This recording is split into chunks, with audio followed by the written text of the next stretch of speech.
Welcome to బెగానీ TV బన్నీ topic. నేటి అంతర్జాతీయ రాజకీయాల్లో ఆయుధం కన్నా అవసరం గొప్పదని తేలిపోయింది.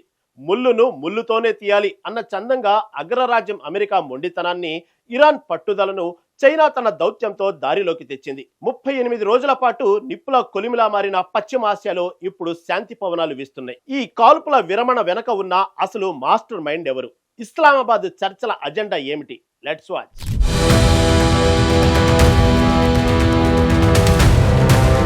ప్రపంచం ఊపిరి పీల్చుకుంది. గత 38 రోజులుగా పశ్చిమాసియాలో కురుస్తున్న తూటాల వర్షం ఆగిపోయింది. అగ్రరాజ్యం అమెరికా, ఇస్లామిక్ దేశం ఇరాన్ మధ్య సాగిన భీకర పోరుకు ఎట్టకేలకు బ్రేక్ పడింది. అయితే నిన్నటి వరకు ఒకరిపై ఒకరు నిప్పులు కురిపించుకున్న ఈ రెండు దేశాలు ఒక్కసారిగా శాంతి మంత్రాన్ని పఠించడం వెనుక అసలు మాస్టర్ మైండ్ ఎవరు? యుద్ధాన్ని ఆపడంలో డ్రాగన్ కంట్రీ చైనా పోషించిన పాత్ర ఏంటి? స్వయంగా అమెరికా అధ్యక్షుడు డొనాల్డ్ ట్రంప్ అంగీకరించిన వాస్తవాలేంటి?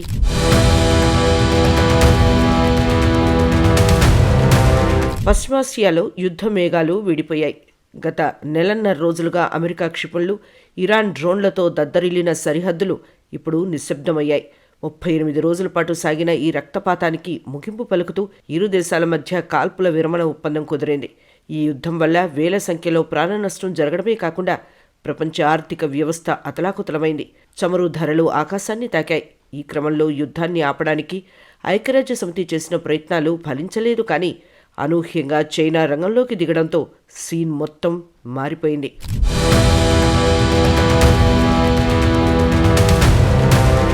చైనా దౌత్యం ఈసారి అమెరికాను కూడా ఆశ్చర్యపరిచింది. ఇరాన్తో తనకున్న సన్నిహిత ఆర్థిక, వ్యూహాత్మక సంబంధాలను చైనా సమర్థవంతంగా వాడుకుంది. యుద్ధం వల్ల ఇరు దేశాలకు జరిగే నష్టాన్ని వివరిస్తూనే చర్చల టేబుల్ వద్దకు రావాలని ఇరాన్పై ఒత్తిడి తెచ్చింది. ఇటు అమెరికాతో కూడా తెరవెనక మంతనాలు జరిపింది. పశ్చిమాసియాలో శాంతి నెలకొంటేనే ప్రపంచ వాణిజ్యం సజావుగా సాగుతుందని బీజింగ్ నొక్కి చెప్పింది. చైనా చూపిన చొరవతో ఇరాన్ వెనక్కి తగ్గడం, దానికి అమెరికా కూడా సానుకూలంగా స్పందించడంతో యుద్ధానికి తెరపడింది.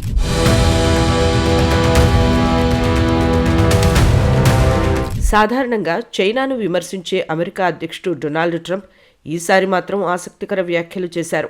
చైనా చేసిన కృషిని ఆయన బహిరంగంగానే అంగీకరించారు. ఇరాన్ను చర్చల టేబుల్ వద్దకు తీసుకురావడంలో చైనా కీలక పాత్ర పోషించింది. ఇది ప్రపంచ శాంతికి శుభపరిణామం అంటూ ట్రంప్ ప్రకటించడం విశేషం. ఇది కేవలం యుద్ధ విరమణ మాత్రమే కాదు, అంతర్జాతీయ రాజకీయాల్లో చైనాకు పెరుగుతున్న ప్రాబల్యానికి నిదర్శనమని విశ్లేషకులు భావిస్తున్నారు.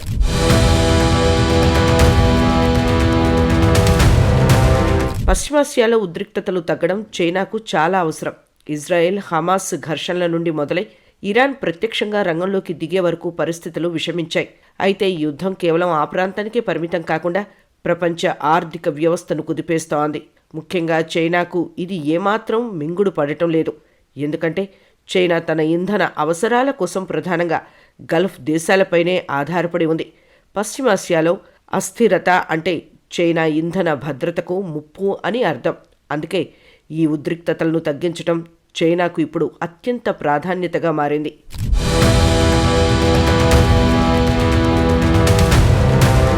మరోవైపు అంతర్జాతీయ రాజకీయాల్లో సంచలనం రేపుతూ మే నెల మధ్యలో డొనాల్డ్ ట్రంప్ చైనా పర్యటనకు వెళ్లనున్నారు. అధ్యక్షుడు షీ జిన్పింగ్తో ఆయన భేటీ కాబోతున్నారు. అమెరికాలో ఎన్నికల వేడి పెరుగుతున్న తరుణంలో ట్రంప్ పర్యటనకు ఎంతో ప్రాముఖ్యత ఉంది. ఈ పర్యటన సజావుగా సాగాలంటే ప్రపంచవ్యాప్తంగా ప్రశాంత వాతావరణం ఉండాలని చైనా భావిస్తోంది. యుద్ధ వాతావరణం ఉంటే చర్చల ఎజెండా పక్కకు మళ్లీ దౌత్యపరమైన ఇబ్బందులు ఎదురవుతాయని జిన్పింగ్ సర్కార్ ఆందోళన చెందుతోంది. ట్రంప్తో జరిగే భేటీ ద్వారా వాణిజ్య యుద్ధానికి స్వస్తి చెప్పి కొత్త ఒప్పందాలు చేసుకోవాలని చైనా లక్ష్యంగా పెట్టుకుంది.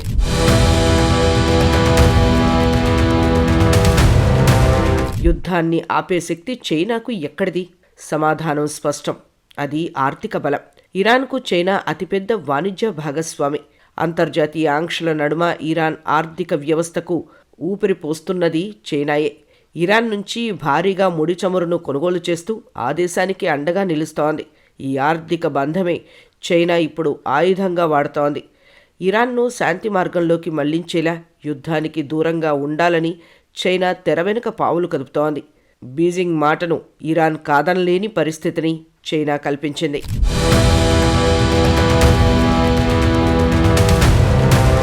యుద్ధం ఎప్పుడైనా మొదలవచ్చు, క్షిపణులు నిప్పులు చిమ్మవచ్చు. ఇది గత కొద్ది రోజులుగా పశ్చిమాసియాలో నెలకొన్న పరిస్థితి. కానీ బీజింగ్ మాత్రం తనదైన శైలిలో పావులు కదిపింది. చైనా ఎప్పుడూ నేరుగా ఘర్షణలో తలదూర్చదు, కానీ తన ఆర్థిక వ్యూహాత్మక బలాన్ని ఉపయోగించి దేశాలను దారికి తెచ్చుకోవడంలో ఆరితేరింది. ఈసారి కూడా ఇరాన్ విషయంలో అదే జరిగింది. ఇరాన్పై నేరుగా ఒత్తిడి తెచ్చే కంటే ఇరాన్తో సన్నిహిత సంబంధాలు ఉన్న దేశాల ద్వారా చైనా తన సందేశాన్ని పంపింది.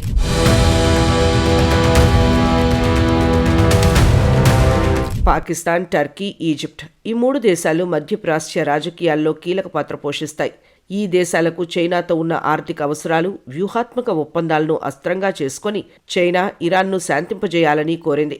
ఇరాన్ ఒకవేళ యుద్ధానికి దిగితే అది ప్రాంతీయ అస్థిరతకు దారితీస్తుందని, తద్వారా ఆయా దేశాల ఆర్థిక వ్యవస్థలు దెబ్బతింటాయని హెచ్చరించింది. చైనా మాటను కాదనలేక ఈ దేశాల ప్రతినిధులు టెహ్రాన్తో వరుస భేటీలు జరిపారు. ఫలితంగా ఇరాన్ తన దూకుడును తగ్గించుకోవాల్సిన పరిస్థితి ఏర్పడింది.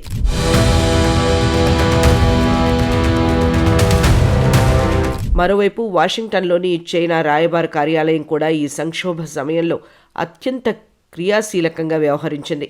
ప్రపంచ శాంతి కోసం తాము అలుపెరగని కృషి చేస్తున్నామని చైనా ప్రతినిధులు స్పష్టం చేశారు. కేవలం మాటలకే పరిమితం కాకుండా అగ్రరాజ్యం అమెరికాతో కూడా చైనా దౌత్యవేత్తలు నిరంతరం సంప్రదింపులు జరిపారు. యుద్ధం వల్ల గ్లోబల్ సప్లై చైన్ దెబ్బతింటుందని, ఇది ఎవరికీ మంచిది కాదని చైనా బలంగా వాదించింది. ఈ దౌత్యం అమెరికా కూడా కొంత ఊరటనిచ్చింది.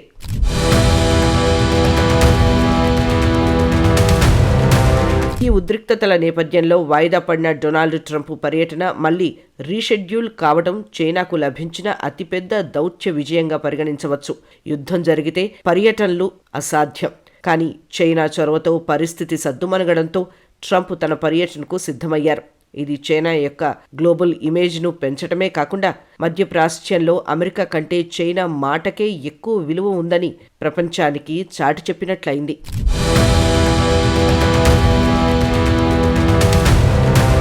మధ్యప్రాచ్యంలో నెలకొన్న ఉద్రిక్తతలకు తెరదించే దిశగా ఒక అద్భుతమైన మలుపు చోటు చేసుకుంది. యుద్ధ మేఘాలు కమ్ముకున్న వేళ శాంతి కిరణం కనిపిస్తోంది. తాత్కాలిక కాల్పుల విరమణ ఒప్పందం సత్ఫలితాలనిస్తోంది. రేపు అనగా ఏప్రిల్ 10న పాకిస్తాన్ రాజధాని ఇస్లామాబాద్ వేదికగా అమెరికా, ఇరాన్ దేశాల మధ్య అత్యంత కీలకమైన చర్చలు జరగనున్నాయి. యుద్ధం ప్రారంభమైన తర్వాత ఈ 2 బద్ధశత్రు దేశాల అగ్రనేతలు ముఖాముఖి భేటీ కావడం ఇదే తొలిసారి.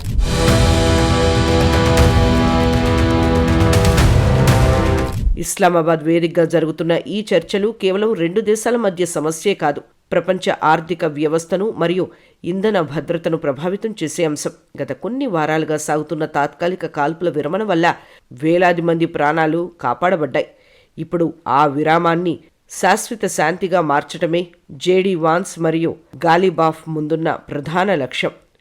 అమెరికా తన పట్టుదలను పక్కన పెట్టి చర్చలకు సిద్ధమవడం, ఇరాన్ తన పార్లమెంటు స్పీకర్ను పంపడం ద్వారా దౌత్యానికి ప్రాధాన్యత ఇవ్వటం చూస్తుంటే యుద్ధాన్ని ముగించేందుకు ఇరుపక్షాలు సుముఖంగా ఉన్నాయని అర్థమవుతోంది. అయితే దశాబ్దాల నాటి అపనమ్మకాన్ని ఈ ఒక్క భేటీ తొలగిస్తుందా అనేది ఇప్పుడు $1 మిలియన్ ప్రశ్న.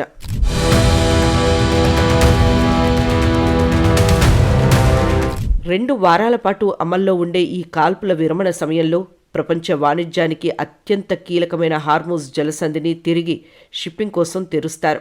ఈ మార్గం ద్వారా వెళ్లే ఓడల నుంచి ఓమాన్ సమన్వయంతో ఇరాన్ కొంత రుసుము వసూలు చేయనుంది.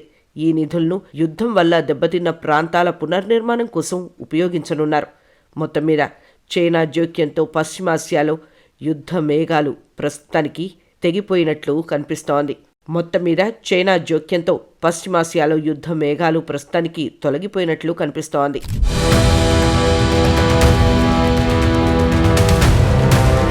యుద్ధం గెలిచినవాడు చరిత్రలో మిగిలిపోతాడు. యుద్ధాన్ని ఆపినవాడు చరిత్రను మారుస్తాడు. ప్రస్తుతానికి చైనా చరిత్రను మార్చినట్లే కనిపిస్తోంది. అయితే ఏప్రిల్ 10న ఇస్లామాబాద్లో జరిగే చర్చలు ఫలించి ఈ తాత్కాలిక విరమణ శాశ్వత శాంతిగా మారుతుందో లేదో వేచి చూడాలి.